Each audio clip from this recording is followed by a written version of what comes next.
Anthony Grasso here, bringing you financial news you can use. In this video, I'm going to do a stock analysis on Theravance Biopharma.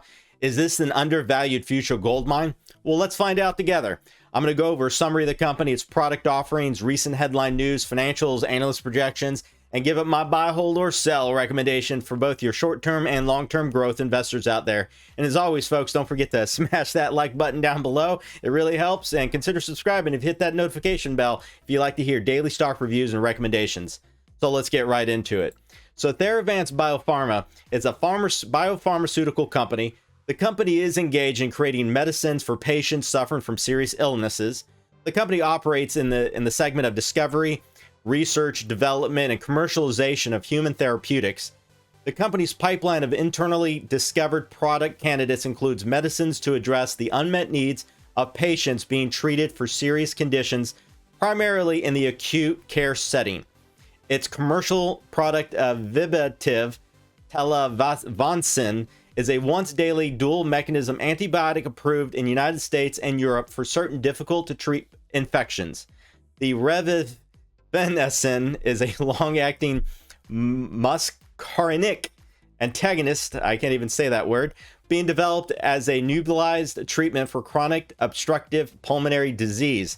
Its NEP inhibitor program is designed to develop selective NEP inhibitors for the treatment of a range of cardiovascular and renal diseases. That sounds horrible. So Theravance generates the majority of its revenue in US, Europe, and followed by Asia.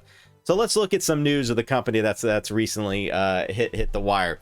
So the company recently spoke at the 39th annual JP Morgan Healthcare Conference last month, where they went over its discovery, development, and commercialization of organ selective medicines. But there hasn't been any other major news of the company. Let's go ahead and look at some of the fundamentals of the company. So the company has a market capitalization around $1.24 billion, and it's currently unprofitable and is forecasted to remain unprofitable over the next 3 years. And it's definitely had a wild ride over the past year, and it's definitely hit a price currently of $19.58 a share right now. Though that being said, it's projected to become profitable at the end of 2024 with a projected revenue of $330 million with $640 million in earnings. And we have to look at the pipeline for the company, and I'll get into that later on exactly where those revenues are going to come from. So the company's financial position is really bad, though. It has negative shareholder equity, which is more serious situation than short-term assets not covering its short-term liabilities or that of a high debt level. But the company has stable cash runway, though. It has sufficient cash runway for more than a year based on its current free cash flow analysis. Now, the company is currently trading way below its fair value by more than 20% right now, which makes this stock look attractive only because of the pipeline of drugs in various stages of FDA approval. So let me bring it back here. So what do the current analysts say right now? Well, the current analyst consensus is a strong buy with a 12-month average price target of around $31 a share. Now, if you look at the research reports, which we're going to do, they have a completely different picture of the company.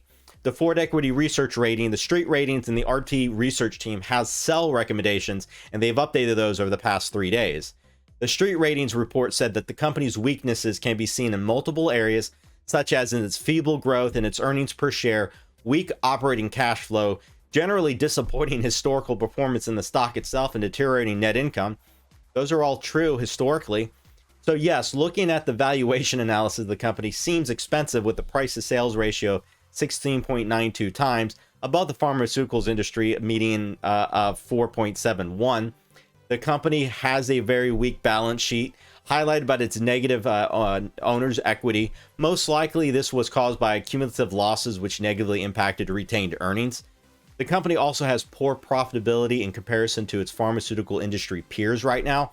While it is on par with the norm of net margin loss basis, it does a worse job converting revenues to profits on an operating and gross margin basis. Even though fundamentally the company sounds horrible, and yes, it does sound a little horrible when you look at the fundamentals, I do not feel these research reports or just strictly looking at the fundamentals are taking in consideration the future growth potential of the pipeline of the biopharmaceutical products if they make it through clinical trials. So my buy, hold, or sell recommendation on Theravance Biopharma, here are my thoughts. When looking at a pharmaceutical company, I have to look at the drug candidates and where they are in their clinical trials and less on the prior fundamentals of the company. The rise and fall of these biopharmaceutical companies rests with successful completion of the clinical trials, so let's look at their pipeline right now. So with that being said, the company is currently focused on developing organ-specific medication.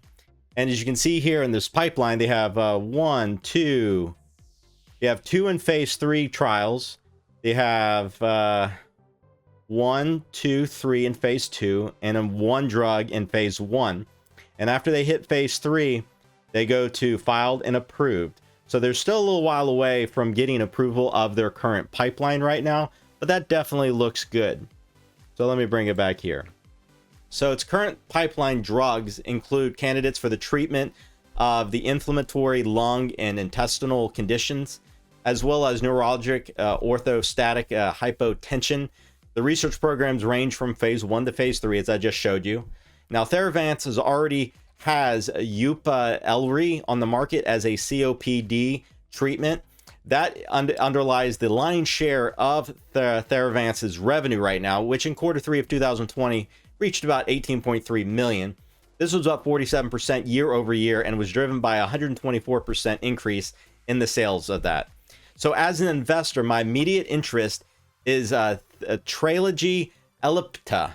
It's a GlaxoSmithKline's new once daily inhaler medication developed as a maintenance treatment for asthma, which was approved by the FDA in September 2020.